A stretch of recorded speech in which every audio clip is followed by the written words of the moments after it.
সরাসরি সুন্নাহর অনুসরণ করতে গিয়ে আমরা কেন আজকে ফজর পরে মক্কা থেকে আসলাম না? আমরা তো আমাদের বাস রাতে না এসে সকালে আসতে পারতো। তো এটার উত্তর হলো, এজেন্সি বলছিল, সৌদি যে এজেন্ট, সে এজেন্ট বলছিল যারা এই পুরো সার্ভিসগুলো দেয় আমাদেরকে, যে তোমাদেরকে সকালে বাস দেই, কিন্তু আসলে সকালে বাস আমরাই ডিনাই করেছি। কেন? কারণ আপনারা জানেন, এই যে বাস আমাদের আসার কথা ছিল 10টা বা 11টা, সে বাস আস্তে আস্তে 1টা 2টা বাজছে, আস্তে আস্তে ফজর হয়ে গেছে। তো সকালে যে বাসটা আসার কথা ধরেন 7টা বা 8টায়, ওই বাসটা যে দুপুর 2টায় আসবে না তার কোনো গ্যারান্টি নেই। কারণ রাস্তাঘাটগুলো সব ব্লক হয়ে যায়, জাম হয়ে যায়, চাইলেও আসলে সবকিছু পারফেক্টলি টাইমলি মেনটেন করা যায় না। আমরা এক বছর 2022-এ সম্ভবত এরকম সকালে আসার জন্য আমরা নিয়ত করছি, বাস ওইভাবে সেট হয়েছে, সেই বাস ছাড়তে ছাড়তে দুপুর পার হয়ে প্রায় আমাদের আসর ছুটে ছুটে এমন অবস্থা হয়ে যাচ্ছে। আর সবচেয়ে বড় কথা হলো যে এখন আমাদেরকে তাবুর গেইটে বাস নামাই দিছে, তখন এই যে বাসগুলোর কারণে রাস্তা সব ব্লক হয়ে গেছে, কয়েক মাইল দূরে নামাই দিয়ে চলে যাবে। এবার এখান থেকে 5 জন হাজি হারায় যাবে, আরেক তাবুতে চলে যাবে, 10 জন হারায় যাবে, হজের শুরুতেই বিপদ হয়ে যাবে। এই জন্য আমরা আগে ভাগে চলে আসছি। আল্লাহ শুকর যে সহি সালামতে আমরা সব ভাই আসতে পারছি, আমাদের বোনরা সবাই আসতে পারছেন, আমরা বলি আলহামদুলিল্লাহ। প্রিয় ভাইয়েরা, আমরা ইনশাল্লাহ আজকে রাতেই হয়তো আরাফাতের উদ্দেশ্যে যাব। নামাজ 5 ওয়াক্তই হয়ে যাবে ইনশাল্লাহ, ফজর, জোহর, আসর, মাগরিব, এশা। ইনশাল্লাহ আমরা এশার পরে 9টা 10টা 11টা 12টা 1টা যখন সিরিয়াল আসে, কখন আসে বলা যায় না, আমরা ইনশাল্লাহ আরাফাতে যাব। আবার এমনও হতে পারে যে এতে সকালও হয়ে যেতে পারে, তো সেটা যথাসময় জানাই দেওয়া হবে কখন আমরা যাচ্ছি বা না যাচ্ছি। 8 তারিখে মিনায় যে অবস্থান করছি আমরা, এই অবস্থান করাটা শরিয়ার দৃষ্টিকোণ থেকে ফরজ, ওয়াজিব নাকি সুন্নত, কে বলতে পারবেন? আজকের মিনার অবস্থান করাটা কি ফরজ না ওয়াজিব? এক ভাই বলতেছেন ফরজ, বাকিরা বলতেছেন ওয়াজিব। ওয়াজিবের পক্ষে কারা কারা আছেন একটু হাত তোলেন। ওয়াজিবের পক্ষে যারা আছেন, মুখে তো অনেকে বললেন, হাত তোলার বেলাতে হাত নাই, ব্যাপার কি? তাহলে যা বলছেন এটার পর নিজের কিন নাই, ইমান নাই। সুন্নাতের পক্ষে কারা আছেন হাত তোলেন। মাশাআল্লাহ, বোঝা গেছে যে বেশিরভাগ মানুষ সঠিকটা শিখেছেন, হাত নামান। মাশাআল্লাহ। আমরা হজে আসার আগে আপনাদেরকে দফায় দফায় ট্রেনিং এর ব্যবস্থা রেখেছি। এছাড়াও প্রত্যেক হাজির জন্য আলেম অ্যাপয়েন্ট করা হয়েছে, যাতে করে আগে থেকে তাদেরকে সূরা কারাত ইত্যাদি শিখাই দেয়, দ্বীনের বেসিক বিষয়গুলো যেন শেখানো হয়।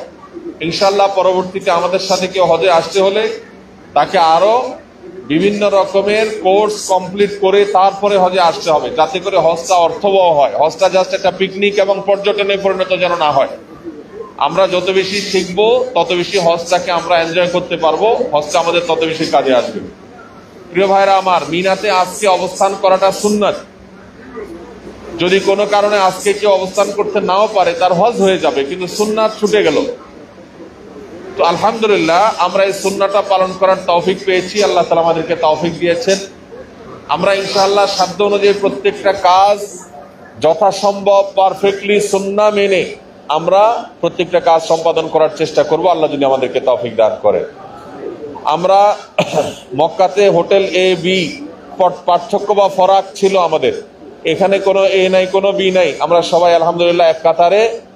এবং সেখানে আমরা বিভিন্ন রুমে ছিলাম। অনেকের দুঃখ ছিল যে আমি অমুকের সাথে রুমে থাকতে পারলাম না, তমুকের সাথে থাকতে পারলাম না। এখানে আমরা সবাই মিলে এক রুমে, আল্লাহর ফজলে আলহামদুলিল্লাহ আমরা সবাই এখানে এক রুমে, আমাদের বোনরা সবাই এক রুমে। মা বোনরা যদি আমার আওয়াজ শুনে থাকে, আপনাদের কাছে আমরা একটা উদাত্ত আহ্বান করছি, আপনারা মেহেরবানি করে আপনারা প্রয়োজনীয় আওয়াজ, কথাবার্তা যত আসছে, যত নীরবে করা সম্ভব সেটা করবেন। খুব জোরে আওয়াজ করলে আশেপাশে পুরুষরা চারপাশে আছে, আপনাদের পর্দার বিধান লঙ্ঘন হবে। আর দ্বিতীয়ত হলো, একজন আরেকজনের প্রতি সহনশীল হবেন। এক বোন অন্য বোনকে চিনেন না, আপনার সহযাত্রী, আপনার পাশে সিট, তার প্রতি আন্তরিক হবেন, মুস্কি হাসবেন, কুশল বিনিময় করবেন, সুবিধা অসুবিধা জানার চেষ্টা করবেন।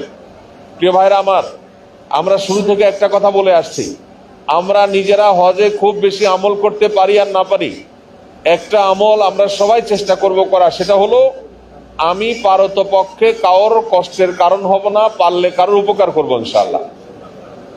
আমার আল্লাহকে খুশি করার সবচেয়ে সংক্ষিপ্ত রাস্তা হলো এটা, সবচাইতে শর্টকাট ওয়ে হলো যে আল্লাহ তাআলার বান্দাকে যদি আমি সেবা দেই তাহলে আল্লাহ সবচেয়ে বেশি খুশি হবেন ইনশাআল্লাহ।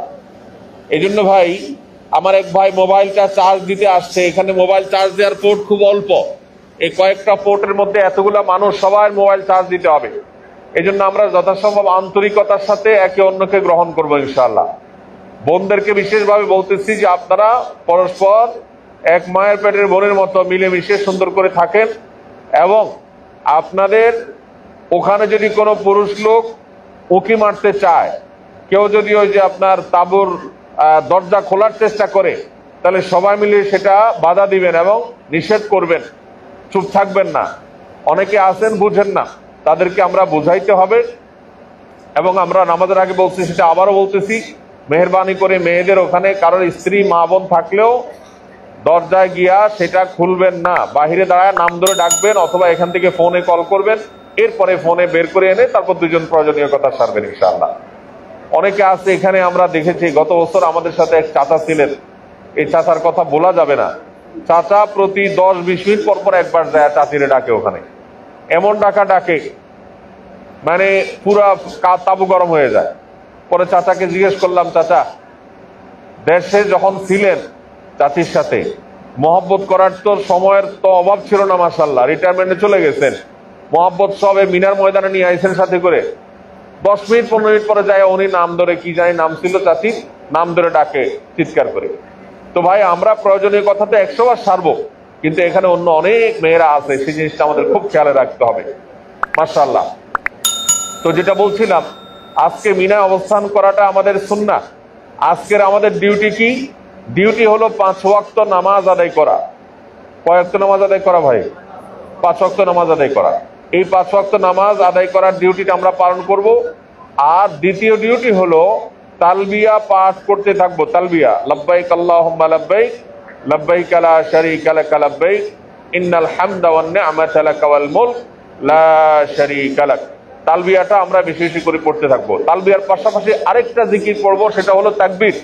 আল্লাহু আকবার, আল্লাহু আকবার, লা ইলাহা ইল্লাল্লাহু আল্লাহু আকবার, আল্লাহু আকবার ওয়ালিল্লাহিল হামদ।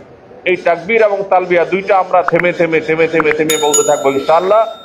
বিনা প্রয়োজনে মোবাইল ঘাঁটাঘাঁটি, ফেসবুক ইউটিউব ঘাঁটাঘাঁটি এগুলো করে আমরা হজকে বরবাদ করব না।